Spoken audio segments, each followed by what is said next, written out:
Okay, we are on Blender, and now we will upload our model.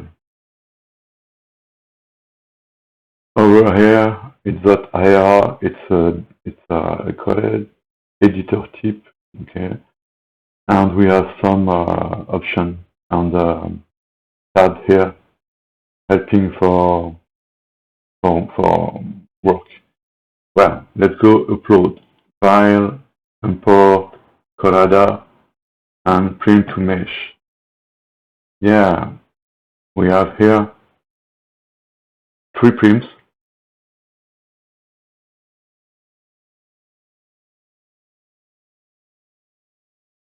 And on that panel, we find here we have 4 prints too, 3 prints. Okay, it's the same as the counter screen. And on data panel, we have some information.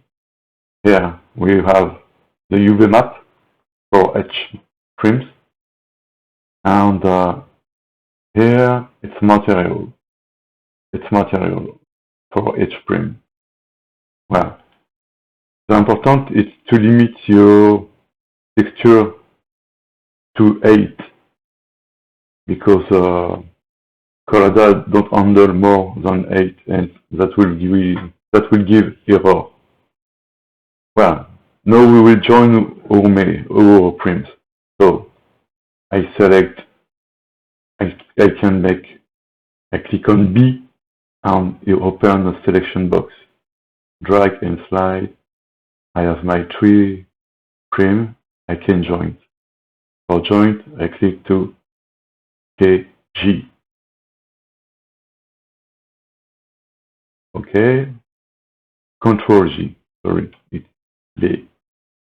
Control and G. Join. Okay. Now we have one object here. Prim 2. Okay. And we still have our material here. And if I go to data and UV map, oh, there are no much UV map. Well, we will delete it anyway. We have to redo the unwrapping. Now we will check our mesh.